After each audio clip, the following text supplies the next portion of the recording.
ನಮಸ್ಕಾರ, ನಾನು ಮೀನಾಕ್ಷಿ.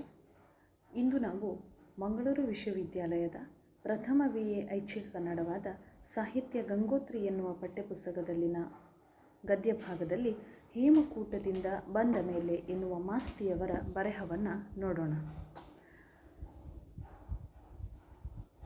ನೇರವಾಗಿ ಪಾಠ ಪ್ರವೇಶಿಸುವ ಮೊದಲು ಕನ್ನಡ ಸಾಹಿತ್ಯದ ಘಟ್ಟಗಳನ್ನು ಕುರಿತು ತಿಳಿದುಕೊಳ್ಳೋಣ. ಕನ್ನಡ ಸಾಹಿತ್ಯದ ಘಟ್ಟಗಳು ಯಾವುದು ಕೇಳಿದರೆ ನವೋದಯ, ನವ್ಯ, ಪ್ರಗತಿಶೀಲ, ದಲಿತ ಮತ್ತು ಬಂಡಾಯ.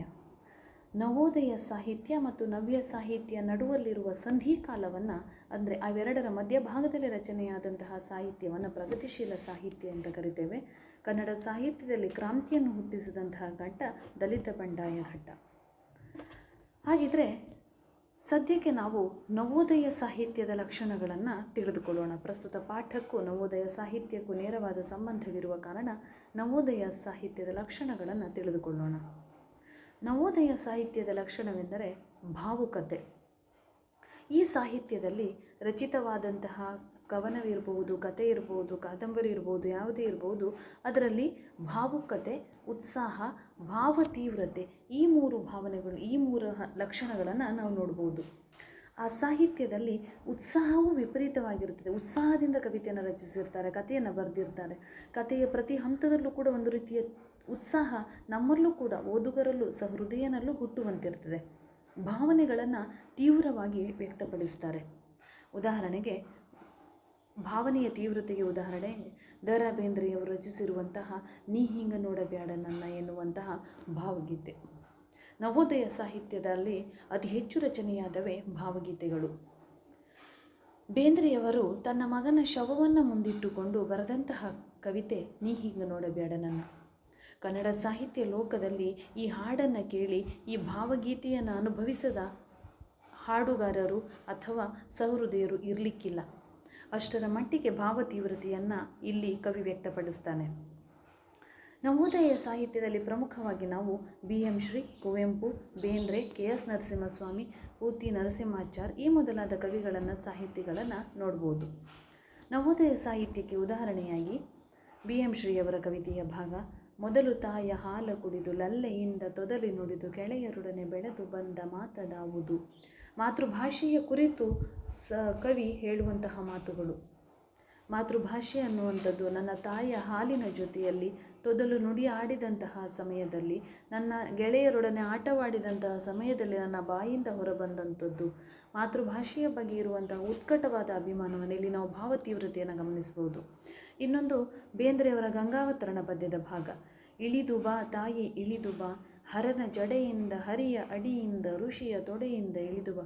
ಗಂಗೆಯನ್ನು ಕರಿತಾ ಇರುವಂತಹ ರೀತಿ, ಎಷ್ಟು ಉತ್ಕಟವಾದ ಭಾವನೆಯಲ್ಲಿ ವ್ಯಕ್ತವಾಗಿದೆ ನೋಡಿ.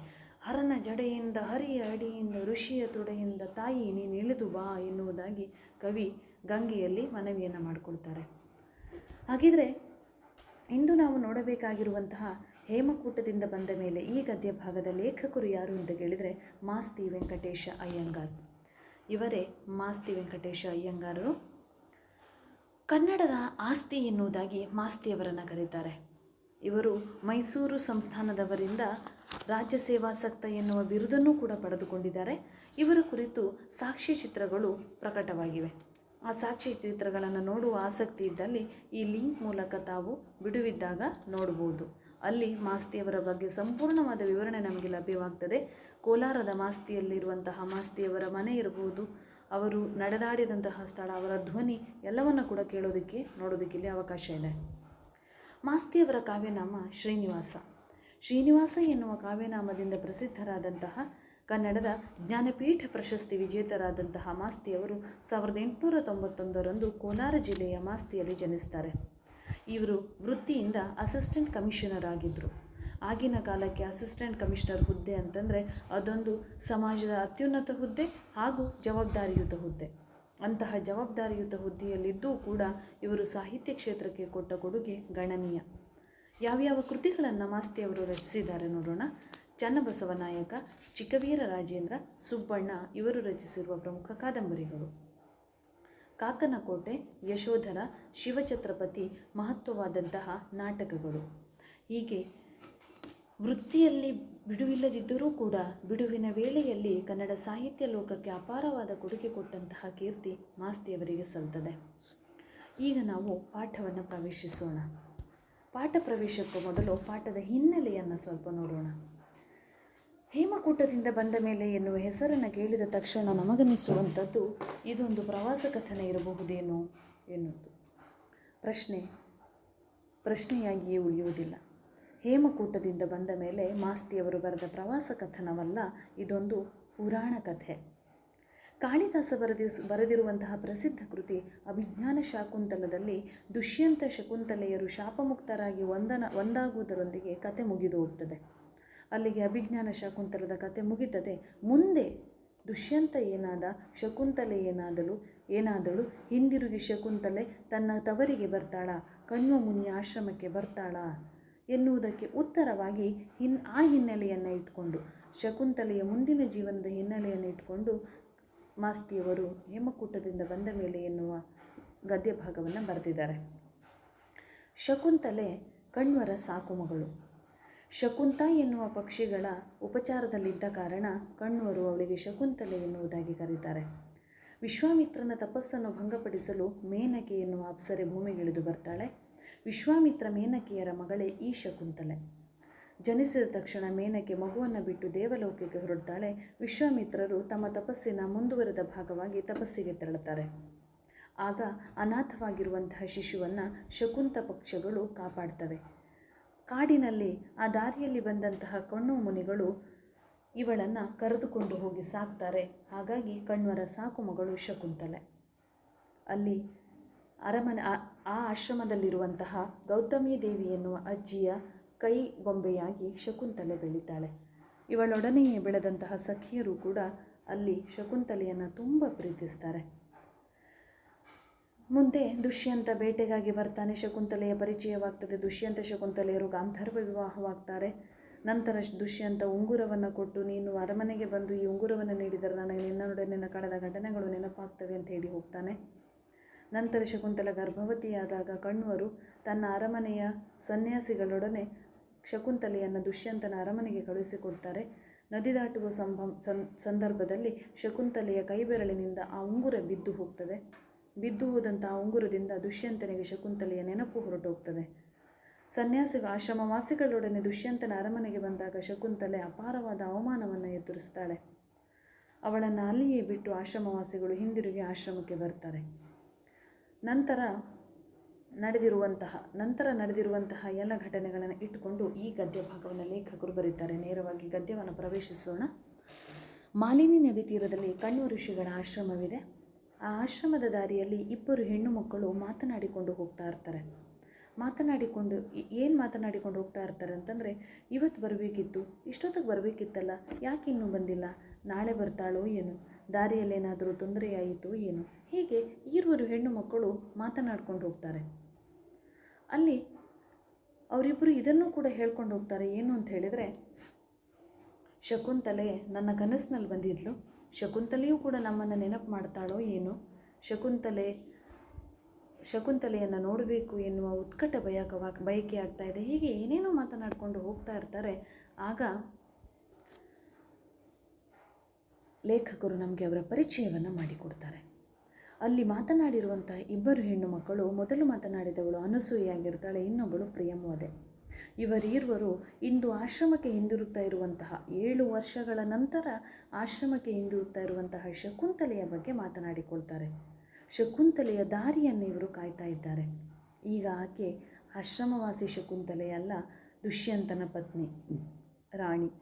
ಈ ರಾಣಿಯ ಬರವನ್ನು ಕಾಯ್ಕೊಂಡು ನಿಂತಿರ್ತಾರೆ. ಯಾರಾದರೂ ಬರ್ತಾರೆ ಎಂದಾಗ ಅವರನ್ನು ಕಾಯೋದಿದೆಯಲ್ಲ, ಅದು ಬಹಳ ಹಿಂಸೆ. ಹಾಗೆ ಗಳಿಗೆಗಳಿಗೂ ಕೂಡ ದಿನಗಳು ಕಳೆದಂತೆ, ವರ್ಷಗಳು ಕಳೆದಂತೆ ಇವರಿಗೆ ಭಾಸವಾಗ್ತಾ ಇದೆಯೇ ಹೊರತು ಸಮಯ ಸಾಗ್ತಾ ಇಲ್ಲ. ಯಾಕೆಂದರೆ 16 ವರ್ಷ ಈ ಪ್ರಿಯಂವದೆ ಮತ್ತು ಅನಸೂಯೆಯರು ಶಕುಂತಲೆಯೊಡನೆ ಅಕ್ಕ ತಂಗಿಯರಂತೆ ಬಾಳಿದ್ರು. 7 ವರ್ಷದ ಹಿಂದೆ ದುಷ್ಯಂತನ ಬಳಿಗೆ ಕಳುಹಿಸುವ ಸಮಯದಲ್ಲೇ ನೋಡಿದ್ದು ಕೊನೆಯ ಬಾರಿ.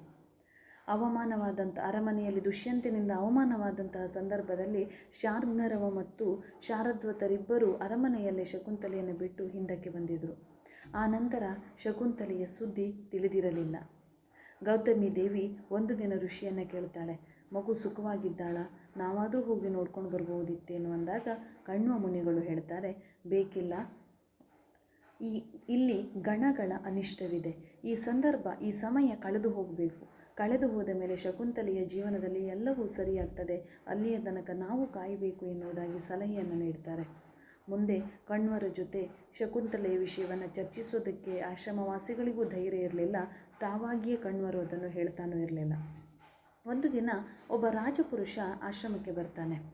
ಬಂದವನೇ ಶಕುಂತಲೆ ಮರೀಚಿ ಮುನಿಗಳ ಆಶ್ರಮದಲ್ಲಿದ್ಲು. ಅಲ್ಲಿಂದ ಶಕುಂತಲೆಯನ್ನು ಮತ್ತು ಅವಳ ಮಗನಾದ ಭರತನನ್ನು ದುಷ್ಯಂತ ಹಿಂದಿರುಗಿ ಅರಮನೆಗೆ ಕರೆದು ತಂದು ಇಂದು ಶಕುಂತಲೆ ಪತಿ ಮತ್ತು ಮಗನೊಡನೆ ಸುಖವಾಗಿರುವ ವಿಷಯವನ್ನು ಕಣ್ಣು ಮುನಿಗಳಿಗೆ ತಿಳಿಸ್ತಾನೆ. ಆ ಕ್ಷಣ ಆಶ್ರಮವಾಸಿಗಳ ಮನಸ್ಸಿನಲ್ಲಾದಂತಹ ಸಡಗರ ಸಂತಸವನ್ನು ವರ್ಣಿಸೋದಕ್ಕೆ ಪದಗಳೇ ಸಿಗೋದಿಲ್ಲ. ಪ್ರಿಯಮ್ಮೋದೆ ಅನಸೂಯಿ ಇರ್ಬೋದು, ಗೌತಮಿ ದೇವಿ ಇರ್ಬೋದು, ಕಣ್ವ ಮುನಿಗಳಿರ್ಬೋದು, ಶಾರ್ಗರವ ಶಾರದ್ವತರಿರ್ಬೋದು, ಆ ಆಶ್ರಮದ ಬಳಿಯಲ್ಲಿ ವಾಸವಾಗಿರುವಂತಹ ಮೃಗಗಳಿರ್ಬೋದು, ವೃಕ್ಷಗಳಿರ್ಬೋದು, ಮಾಲಿನಿ ನದಿಯ ನೀರಿರ್ಬೋದು, ಎಲ್ಲವೂ ಕೂಡ ಶಕುಂತಲೆಯ ಸೌಖ್ಯದ ಸುದ್ದಿಗೆ ಪ್ರತಿಕ್ರಿಯಿಸ್ತವೆ ಅಂತ ಲೇಖಕರು ಹೇಳ್ತಾರೆ. ನವೋದಯ ಸಾಹಿತ್ಯದಲ್ಲಿ ಭಾವನೆಯ ಉತ್ಕಟತೆ ಹೇಗೆ ವ್ಯಕ್ತವಾಗ್ತದೆ ಎನ್ನುವುದಕ್ಕೆ ಇಲ್ಲಿ ಕೆಲವು ಸಾಲುಗಳನ್ನು ನಾವು ಉದಾಹರಣೆಯಾಗಿ ಕೊಡ್ಬೋದು.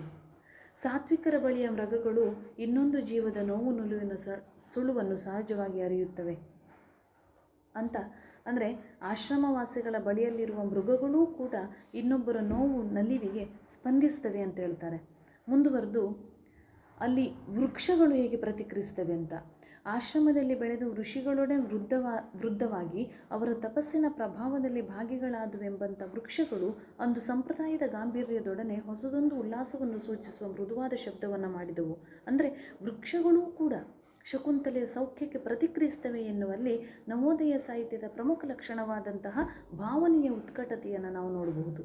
ಮಾಲಿನಿ ನದಿಯ ನೀರೂ ಕೂಡ ಅತಿ ಹೆಚ್ಚು ಪ್ರಕಾಶಮಾನಗೊಂಡಿತ್ತು ಅಂತ ಲೇಖಕರಲ್ಲಿ ಹೇಳ್ತಾರೆ. ಮುಂದೆ ಶಕುಂತಲೆ ಸುಖವಾಗಿದ್ದಾಳೆ. ಒಂದು ಪತ್ರ ಬರ್ತದೆ, ಒಂದು ಸುದ್ದಿ ಬರ್ತದೆ ಇವರಿಗೆ. ಶಕುಂತಲೆ ಸುಖವಾಗಿದ್ದಾಳೆ, 10 ದಿನದ ಪ್ರಯಾಣ ಮಾಡಿ ಹಸ್ತಿನಾವತಿಯಲ್ಲಿ ಕ್ಷೇಮವಾಗಿದ್ದಾಳೆ ಅಂದ ತಕ್ಷಣ ಸ್ವಲ್ಪ ಸಮೀಪಕ್ಕೆ ಬಂದಂತಹ ಶಕುಂತಲೆಯನ್ನು ಈಗಲೇ ನೋಡಬೇಕು ಅಂತ ಪ್ರಿಯಮೋದೆ, ಅನಸೂಯೆ ಮತ್ತು ಗೌತಮಿ ದೇವಿಯವರು ಕಾತರದಿಂದ ಕಾಯ್ತಾರೆ. ಅಲ್ಲಿ ಕಣ್ವ ಮುನಿಗಳು, ಶಾರ್ಂಗರವ ಶಾರದ್ವತರಿಗೂ ಕೂಡ ಬಯಕೆ ಆಗ್ತದೆ ಶಕುಂತಲೆಯನ್ನು ನೋಡುವ ಬಯಕೆ. ಆದರೆ ಗಂಡಸರು ಸಹಜವಾಗಿ ತಮ್ಮ ಬಯಕೆಗಳನ್ನು ಹೇಳ್ಕೊಳ್ಳೋದಿಲ್ಲ, ಹೆಂಗಸರು ಹೇಳಿಕೊಡ್ತಾರೆ. ಅನಸೂಯೆ ಅಜ್ಜಿಯನ್ನು, ಗೌತಮಿ ದೇವಿಯನ್ನು ಎತ್ತಿ ಕಟ್ತಾಳೆ, ಮುನಿಯ ಬಳಿ ಕೇಳು ಎಂಬುದಾಗಿ. ಸಂಜೆ ಗೌತಮಿ ದೇವಿ ಮುನಿಯನ್ನು ಕೇಳ್ತಾಳೆ, ನಮ್ಮ ಮಗು ಹೇಗಿದ್ದಾಳೋ ಏನು, ನೋಡ್ಕೊಂಡು ಬರ್ಬೋದಿತ್ತು ಹೇಗೂ ಅಂತ ಹೇಳಿದಾಗ ಕಣ್ವ ಮುನಿಗಳು ಹೇಳ್ತಾರೆ, ಬೇಕಿಲ್ಲ, ಆಶ್ರಮದಲ್ಲಿ ಮಕ್ಕಳಿವೆ, ಮಕ್ಕಳನ್ನು ಬಿಟ್ಟು ಹೋಗೋದು ಸಲ್ಲದು ಅಂದಾಗ ಮಕ್ಕಳನ್ನೂ ಕರೆದುಕೊಂಡು ಹೋಗ್ತೇನೆ ಅಂತ ವೃದ್ಧೆ ಹೇಳ್ತಾಳೆ. ಆಗ ಕಣ್ವ ಮುನಿಗಳು, ಅವರು ಚಿಕ್ಕವರು, ಎಳೆಯರು, ಈಗ ಕರ್ಕೊಂಡು ಹೋಗೋದು ಬೇಡ, ಮೇಲಾಗಿ ರಾಣಿಯ ಬಳಿಗೆ, ರಾಜನ ಬಳಿಗೆ ಹೋಗಬೇಕಾದ್ರೆ ಅವರಿಂದ ಕರೆಯಿಲ್ಲದೆ ಆಶ್ರಮವಾಸಿಗಳು ತಾವಾಗಿಯೇ ತೆರಳುವುದು ಸರಿಯಲ್ಲ ಅಂತ ತನ್ನ ಅಭಿಪ್ರಾಯವನ್ನು ಹೇಳ್ತಾರೆ.